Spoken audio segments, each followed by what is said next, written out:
ሰላም ሰላም ሰላም ለሁላችሁ ይሁን። ዛሬ እንግዲህ ድንቅ ነገር ነው ይዤ የቀረብኩላችሁ። ራሳችሁን ከስህተት አስተምሮ እንድትጠብቁ ያህል ነው። እንግዲህ ሺንቾንጂ የኢየሱስ ቤተ ክርስቲያን የሚለው ስለ እነሱ ልነግራችሁን የመጣሁት። ሺንቾንጂ የኢየሱስ ቤተ ክርስቲያን የምስክሩ ድንኳን መቅደስ በአጭሩ ሺንቾንጂ ወይም ኤስሲጄ በደቡብ ኮሪያ የተመሰረተና በዓለም ዙሪያ ከፍተኛ ትኩረትና ውዝግብ ያስነሳ በአንጻራዊነት አዲስ ሃይማኖታዊ እንቅስቃሴ ነው። የሚከተሉት ቁልፍ ገጽታዎች ናቸው በውስጡ ያካተቱት። መነሻና መስራች በደቡብ ኮሪያ መጋቢት 14 1984 እንደ አውሮፓውያን አቆጣጠር በሊ ማንሂ ተመሰረተ። ሊ ማንሂ በአዲስ ኪዳን የዮሐንስ ራእይ መጽሐፍ ላይ የተጠቀሰው ቃል የተገባለት ፓስተር እንደሆነና ስለ ትንቢቶቹና ፍጻሜያቸው ልዩ የሆነ ግንዛቤ እንዳለው በተከታዮቹ ዘንድ ከፍተኛ ክብር ይሰጠዋል። ዋና ዋና እምነቶች፣ ልዩ የመጽሐፍ ቅዱስ ትርጓሜ። ሺንቾንጂ መጽሐፍ ቅዱስ በምሳሌዎችና ዘይቤዎች የተጻፈ ሲሆን በትክክል ሊተረጎም የሚችለው በሊ ማንሂ ትምህርቶች ብቻ ነው ብሎ ያስተምራል። እደግመዋለሁ። ሺንቾንጂ መጽሐፍ ቅዱስ በምሳሌዎችና ዘይቤዎች የተጻፈ ሲሆን በትክክል ሊተረጎም የሚችለው በሊ ማንሂ ትምህርቶች ብቻ ነው ብሎ ያስተምራል። በተለይ በትንቢት ትርጓሜ በተለይም በዮሐንስ ራእይ መጽሐፍ ላይ በብዛት ያተኩራሉ። የትንቢት ፍጻሜ። የመጽሐፍ ቅዱስ ትንቢቶች በተለይ የራእይ መጽሐፍ አሁን በሺንቾንጂ ውስጥ እየተፈጸመ እንደሆነ ያምናሉ። ሊ ማንሂ እነዚህን ፍጻሜዎች ያየና የሰማ ምስክር እንደሆነ ይታመናል። የሊ ማንሂም ሚና ተከታዮቹ ሊ ማንሂ ኢየሱስ የላከው ወይም በዮሐንስ ወንጌል እንደተጠቀሰው የመጽሐፍ ቅዱስን እውነተኛ ትርጓሜ የሚገልጥ ጠበቃ ወይም አጽናኝ ነው ብለው ያምናሉ።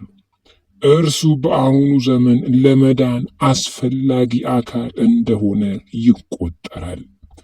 አንዳንድ ትርጓሜዎች በተከታዮቹ አካላዊ ዘላለማዊነትን ሊያገኝ ይችላል ብለው እንደሚያምኑ ይጠቁማሉ። እደግመዋለሁ። እርሱ በአሁኑ ዘመን ለመዳን አስፈላጊ አካል እንደሆነ ይቆጠራል። አንዳንድ ትርጓሜዎች ተከታዮቹ አካላዊ ዘላለማዊነትን ሊያገኝ ይችላል ብለው እንደሚያምኑ ይጠቁማሉ። ማለት ይህ ሰው አይሞትም፣ ሁልጊዜ ይኖራል፣ ሳይሞት ይኖራል ብለው ነው እንግዲህ የሚያምኑት። 144 ሺዎቹ በራእይ መጽሐፍ ምዕራፍ 7 ላይ የተጠቀሱትን 144,000 ሰዎች መታተም ላይ ትልቅ ትኩረት ይሰጣሉ። እነዚህ ግለሰቦች በሺህ ዓመቱ መንግሥት ከክርስቶስ ጋር የሚነግሱ ካህናት እንደሚሆኑ ይታመናል። ሺንቾንጂ ይህን ቁጥር ለመሰብሰብ ያለመ ነው። ልድገመው። 144 ሺዎቹ በራእይ መጽሐፍ ምዕራፍ 7 ላይ የተጠቀሱትን 144,000 ሰዎች መታተም ላይ ትልቁ ትኩረት ይሰጣሉ። እነዚህ ግለሰቦች በሺህ ዓመቱ መንግስት ከክርስቶስ ጋር የሚነግሱ ካህናት እንደሚሆኑ ይታመናል። ሺን ቾንጂ ይህን ቁጥር ለመሰብሰብ ያለመ ነው። ገነት በምድር ላይ ቃል በቃል አካላዊ የሆነች መንግስተ ሰማያት በምድር ላይ እንደምትመሰረት ያምናሉ። አሰራሮችና አባል መመልመል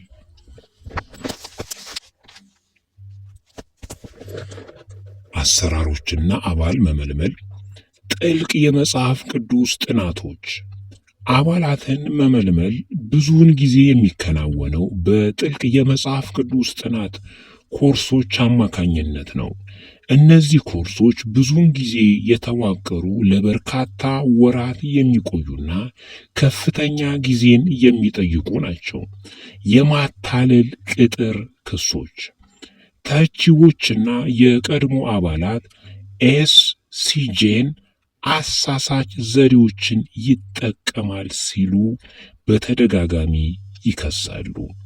ይህ የሚያካትተው መጀመሪያ ላይ ከሺን ቾንጂ ጋር ያላቸውን ግንኙነት አለመግለጽ፣ የሽፋን ቡድኖችን ለምሳሌ የበጎ ፈቃድ ድርጅቶች፣ የባህል ክለቦች፣ ጉዳት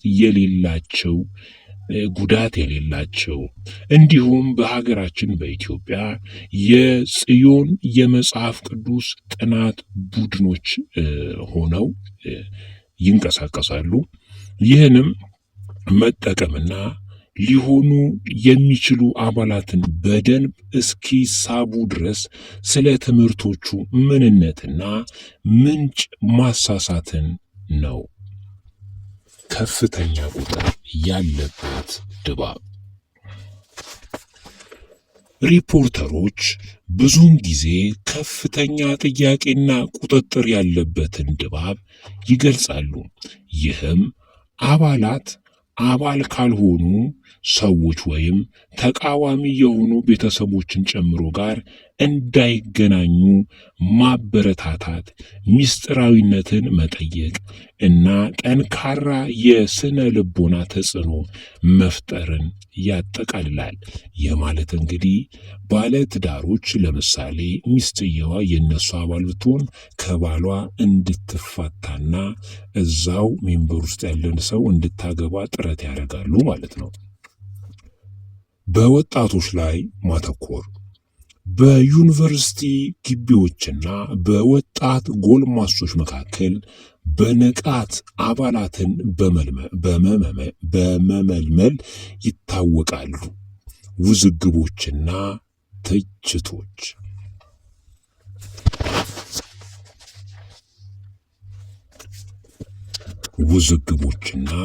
ትችቶች የከልት ወይም አምልኮታዊ ቡድን ክሶች ሺን ቾንጂ በቀድሞ አባላት፣ በቤተሰቦች፣ በከልት ግንዛቤ ማስጨበጫ ቡድኖችና በዋና ዋና የክርስትና ቤተ እምነቶች እንደ ከልት ወይም አምልኮታዊ ቡድን በስፋት ይፈረጃል። ይህ ስያሜ የመነጨው ከአባል መመልመያ ዘዴዎቻቸው ለሊ ማንሂ ከሚሰጠው ከፍተኛ ክብር፣ በአባላት ሕይወት ላይ ከሚደረገው ከፍተኛ ቁጥጥርና ከተጠረጠረው የስነ ልቦና መጠቀሚያ ነው። ማታለልና ምስጢራዊነት በጣም በተደጋጋሚ የሆነው ትችት በአባል መመልመልና በአሰራር ሂደት ውስጥ በማታለል ይጠቀማሉ በሚለው ዙሪያ ያጠነጥናል።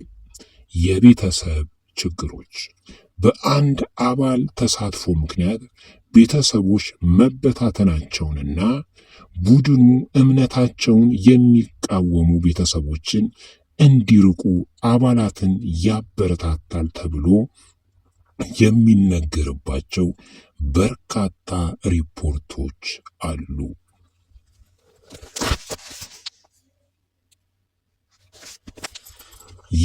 የኮቪድ-19 ወረርሽኝ ሺንቾንጂ በ2020 መጀመሪያ ላይ በደቡብ ኮሪያ የመጀመሪያው መጠነ ሰፊ የኮቪድ-19 ወረርሽኝ መነሻ ማዕከል ሲሆን ከፍተኛ ዓለም አቀፍ ትኩረት አግኝቷል። ቡድኑ መጀመሪያ ላይ ከጤና ባለስልጣናት ጋር በበቂ ሁኔታ ባለመተባበሩና ቫይረሱ እንዲስፋፋ ምክንያት የሆኑትን ጥቅጥቅ ያሉ የጋራ ስብሰባዎችን በማድረጉ ከፍተኛ ትችት ደርሶበታል። ሊ ማንሂ በኋላ ላይ በይፋ ይቅርታ ጠይቋል። ዓለም አቀፋዊ ተደራሽነት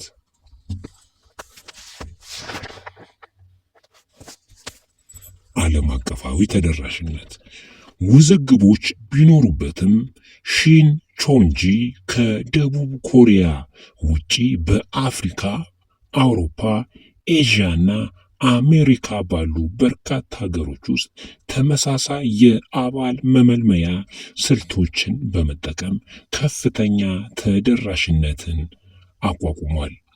በማጠቃለያ ሺንቾንጂ በሊማንሂ የተመሰረተ እርሱ ብቸኛው የመጽሐፍ ቅዱስ ትንቢት ተርጓሚና በእግዚአብሔር የአሁኑ ዘመን ዕቅድ ውስጥ ቁልፍ ሰው ነው በሚለው እምነት ላይ ያተኮረ እጅግ አወዛጋቢ የሆነ አዲስ ሃይማኖታዊ እንቅስቃሴ ነው።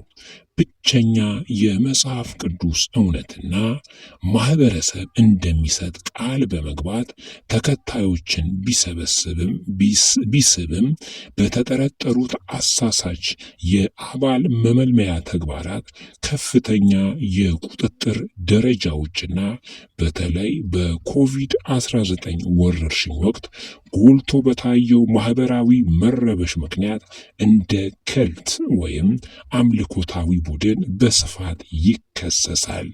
ይህን ቡድን ካጋጠሙት ወይም ወደ አንዱ የመጽሐፍ ቅዱስ ጥናታቸው ከተጋበዙ ከመሳተፉ በፊት ስለ እነዚህ ውዝግቦች ማወቅና ከተለያዩ ምንጮች ወይም ነቃፊ አመለካከቶችን ጨምሮ በጥልቀት ምርምር ማድረግ በጣም አስፈላጊ ነው። ስለዚህ ውድ ወገኖቼ አንድ ነገር ልንገራችሁ። እነዚህ ሰዎች ኢትዮጵያ ውስጥ ፍቃድ ይዘው ነው እየተንቀሳቀሱ ያሉት። ይኸውም የጴንጤው ምንድን ነው ስሙ ከካውንስል ፍቃድ ተሰጥቷቸዋል። እና በጣም ነው የሚገርመው። ካውንስሉ የራሱን በደንብ ውስጥ ያለውን ሳያቅ ጎልቶ የወጣውን ነገር ነው እንግዲህ ቶሎ የሚያየው። ይህ እንግዲህ በዓለም አቀፍ ደረጃ የተወገዘ እምነት ነው። ግን የኢትዮጵያ ካውንስል የፕሮቴስታንቱ ማለት ነው እውቅና ሰጥቷቸዋል። እነዚህ ሰዎች እንግዲህ በስላሴ አያምኑም፣ በስላሴ አስተምህሮ አያምኑም እና የጽዮን መጽሐፍ ቅዱስ ጥናት በሚል ነው ኢትዮጵያ ውስጥ እየተንቀሳቀሱ ያሉት። እንዲሁም በዚህ ውስጥ አባላትን በደንብ ካፈሩ ለእምነታቸው ለነሱ ዓላማ በደንብ ጎበዞች ከሆኑ የኢየሱስ ክርስቶስ አዲስ ሰማይና አዲስ ምድር የሚል እንትን አለ፣ ቤተ ክርስቲያን አላቸው። ወደዛ መጨረሻ ላይ ይወስዷቸዋል ማለት ነው። ስለዚህ እንግዲህ ይህ ቡድን በጣም በጣም በጣም መጽሐፍ ቅዱሳዊ አካሄድ የማይሄድ ቡድን ነው። እንደውም ምን ይላሉ? በዓለም ላይ ያሉት ክርስቲያኖች እንዳለ ስህተት ነው፣ እምነት እንዳለ ስህተት ነው።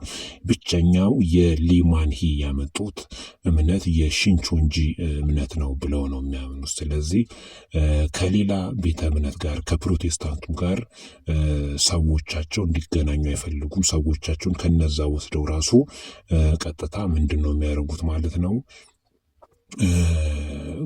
ከቤተሰቦቻቸው እንዲርቅ ያደርጋሉ። እንደውም ስሰማ ምንድን ነው እዚህ ኢትዮጵያ ውስጥ ለምሳሌ አንድ ሰው የነሱ ሜምበር ሲሆን ፎርሙ ላይ ሲሞላ ከሀገር እንዳይወጣ ያደርጋሉ። ከሀገር እንደማይወጣ አስረግጠው ይነግሩታል። ምክንያቱም እዚህ ሀገር ውስጥ ይህን እምነት ከሚያስፋፉ ሰዎች ውስጥ አንደኛ አንተ መሆን አለብህ በማለት ማለት ነው። ስለዚህ መጨረሻ ላይ ተኪዶ ይሄ ሊማንሂ የተባሉትን የ90 ምናምን ዓመት ሽማግሌ ናቸው። እሳቸውን ወደ ማምለክ ደረጃ ደረጃ ነው እንግዲህ የሚደርሱት። እሳቸው ብቻ ናቸው መጽሐፍ ቅዱስን ሊተረጉሙ የሚችሉት ብለው ነው የሚያምኑት። እሳቸው ብቻ። በጣም ኢትስ ኤ ቢግ ሼም። እና ቅዱሳን እንደዚህ አይነት ጓደኞች ካሏችሁ በጣም ተናጠቋቸው። የጽዮን የመጽሐፍ ቅዱስ ብለው ነው እንግዲህ እንትን ያሉት። ስለዚህ ከሺንቾንጂ ቸርች አዲስ ሰማይና አዲስ ምድር የኢየሱስ ቤተክርስቲያን ከሚለው በፍጥነት ጓደኞቻችሁን አርቁ። በቃ እነዚህ ሰዎች በመጽሐፍ ቅዱስ ሽፋን በመጽሐፍ ቅዱስ ጥናት ሽፋን በበጎ አድራጎት በተለያየ መንገድ ይመጡና በኋላ ላይ መርዛቸውን እንትን ይላሉ። እና ካውንስሉም ፍቃዳችሁን መሰረዝ አለበት፣ ከኢትዮጵያ ማባረር አለበት። ምክንያቱም መርዝ ነው ሀገሪቱ ላይ እየረጩ ያሉት መርዝ ነው መርዝ። እና ግለሰብን ማምለክ ደረጃ ላይ ለመድረስ ሰውየው 90 ዓመት ሆነው ግን አይሞቱም። እሳቸው ዘላለም አካላቸው እንዳለ ዘላለም ይኖራሉ ብለው ነው እንግዲህ ይህ እምነት ፎከስ ያደርጉ። ስለዚህ በፍጥነት ካውንስሉ የሺንቾንጂን እንትን የአዲስ ሰማይና አዲስ ምድር የኢየሱስ ቤተክርስቲያን የሚለውን እንትን መሰረዝ አለበት። የመጽሐፍ ቅዱስ ጥናት የጽዮን የመጽሐፍ ቅዱስ ጥናት የሚለውን መሰረዝ አለበት። በፍጹም በቃ ከኢትዮጵያ ላይ ተወግዘው መባረር አለባቸው ብዬ ለማሳሰብ ፈልጋለሁ። ስለሰማችሁኝ አመሰግናለሁ። እንግዲህ ይህን መልእክት ብዙዎች ጋር እንዲደርስ ላይክ፣ ሼር በማድረግ እንዲሁም ቤተሰብነታችሁን በማጠናከር አብራችሁኝ እንድትሆኑ ስል እንግዲህ ጠይቃለሁ። በሚቀጥለው እንግዲህ በሌላ ፕሮግራም እስክንገናኝ መልካም ጊዜ ለሁላችሁን። ኢየሱስ ክርስቶስ ሀገራችንን ይባርክ፣ እኛንና ቤተሰባችንንም ለዘላለም ይባርክልን። ከስህተት ትምህርት ጌታ መንፈስ ቅዱስ ለዘላለም ይጠብቀን። አሜን፣ አሜን፣ አሜን።